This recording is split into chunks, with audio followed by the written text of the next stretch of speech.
Бұл әлем аса үлкен, көркі көз жаулайтын әдемі еді. Соған қарамастан мұндағы кішкентай тұрғындар алып жердің күл паршасын шығарып жатыр. Жақсы, бәрін басынан бастайын. Баяғыда сан миллиондаған жылдар бұрын жер деген өте алып әрі таңғажайыпқа толы ғаламшар болыпты. Бұл ғаламшардың өзге ғаламшардан айырмашылығы мұнда бәрі бар еді. Теңіз, ауа, орман, шатқал, тау, мұздықтар, түрлі хайуанаттар, миллиондаған түрлі өсімдіктер бәрі бар. Өзге ғаламшарлар жерге қызғана да қарайтын. Алайда уақыт өткен сайын жердің жағдайы қиындай түсті.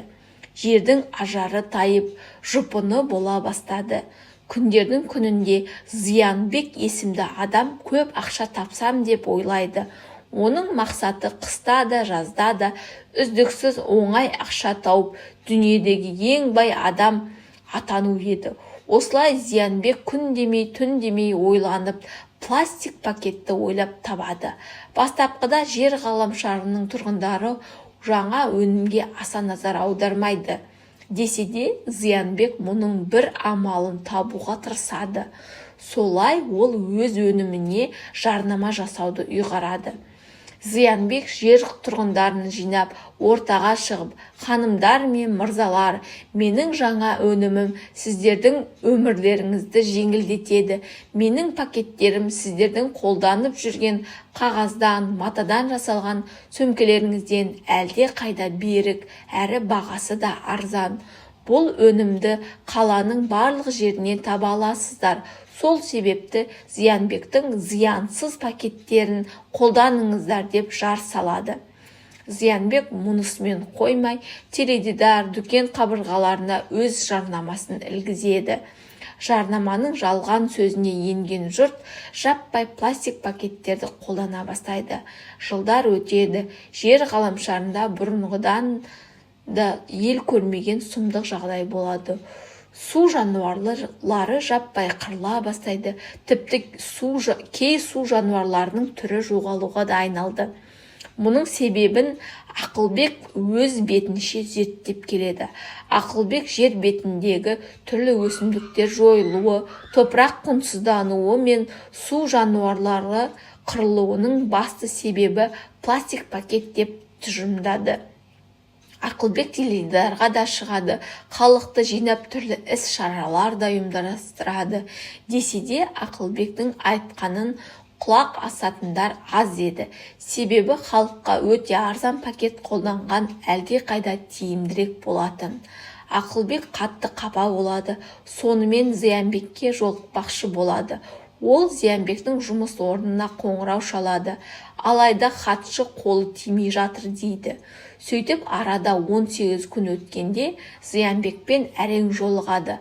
Ақылбек Зиянбектің жұмыс орнына келсе, бұрынғы жарнамадағы Зиянбек емес, алдында қарны қампиған, мойны мен саусақтары алтынға толған, киген костюмі өзіне әрең сыйып тұрған біреу отыр.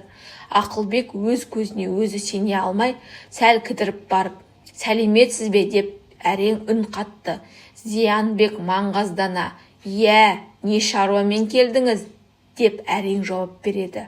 Сонда Ақылбек, мен сіздер шығаратын пластик пакеттің қоршаған ортаны қаншалықты ластайтыны туралы мәлімет алып келдім. Бұл өнімді шығаруды тоқтатқаныңыз жөн дейді. Зиянбектің түрі бұзылып, сіз не деп тұрсыз деп айғайлап жіберді. Күзетшілерді шақырып, Ақылбекті қуып шықты. Ақылбек бұдан қайыр жоғын білген соң, амалсыздан басын салбырап үйіне қайтты.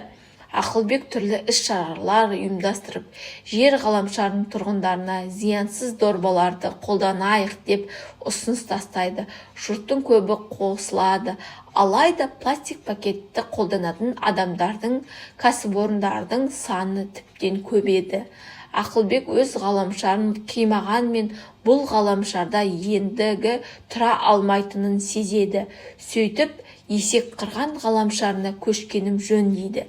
Ақылбек өзінің әуе кемесіне ең қажетті деген заттарын тиеп, Есекқырған ғаламшарына жол тартады. Есекқырған ғаламшарына 517 сағат дегенде әрең жетеді. Бұл ғаламшарда да жерден келген біршама тұрғындар бар болатын. Олардың әрқайсысының мұнда келгендегі себебі әртүрлі. Біреуі атақты саясаткер болып еліне сыймаса, енді біреуі атақты шулы, бүкіл әлем іздестіріп жүрген қаншер. Әйтеуір әрқайсысының өз тарихы бар. Ақылбек мұнда келгеніне қатты қуана қоймады. Себебі өзі туып өскен ғаламшарын қатты сағынатын, әрі туған жерден жырақта жүргеніне қатты қапаланатын. Осылай зымырап 14 жыл өте шығады. Есекқырған ғаламшарының тұрғындары осы уақыт аралығында 5 есеге көбейеді. Себебі жер ғаламшарының жағдайы тіптен ауырлаған. Міне бүгін тағы Есекқырған тұрғындары жиылып, жер ғаламшарының аянышты халін үлкен экраннан көріп отыр. Бұл экранға үңілген сайын Ақылбектің жүрегі біз сұғып алғандай шаншиды. 14 жыл бойы бірде-бір күлмеген Ақылбек ғаламшарын құтқару үшін 14 жыл көз майын тауысып, зиянды пластик пакеттердің орнына көп қолданатын көлемін өзгерте алатын, ішіне дәу-дәу 108 алма сиятын, әрі бағасы пластик пакеттен 2 есе арзан пакет ойлап табады. Мұның өнертапқыштығын Есекқырған жұрты қолдап, жер ғаламшарына жетіп алсын деп, бұрынғысынан 2 есе жылдам ұшатын әуе кемесін жасап береді. Міне Ақылбекті Есекқырған халқы жер ғаламшарына үлкен үмітпен аттандырмақ. Ақылбек жер ғаламшарына 338 сағатта жетті.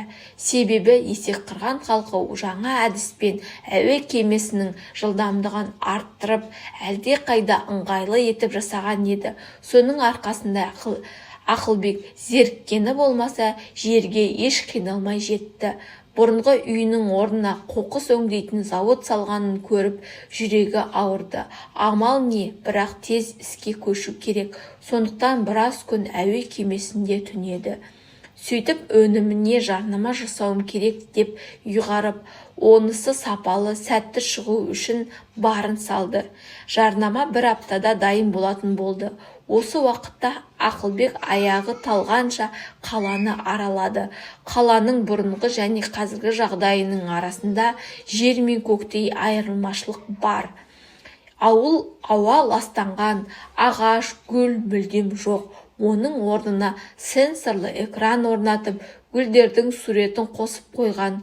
Қоқыс жинайтын роботтардың саны адамдардан да көп. Ақылбек қаланың тұрмыс тіршілігін көріп, ғаламшарды құтқару үшін ең әуелі адамдарды құтқару керегін түсінді. Себебі қандай пайдалы өнім шықса да, адамгершілік болмаса, ол кез келген пайдалы заттың өзін зиянға айналдыруы мүмкін екендігін түсінді. 1 аптада зымырап өте шықты. Жарнама жер ғаламшарларының түпкір-түпкіріне алып экрандардан көрсетіліп жатты. Ақылбек ойлап тапқан пакеттер жер ғаламшарының жұртын таң қалдырды. Сонымен қатар өнімді сатып алушылар күн санап артты. Бұл өнім су ластануы мен топырақ құнсыздануын тоқтатты.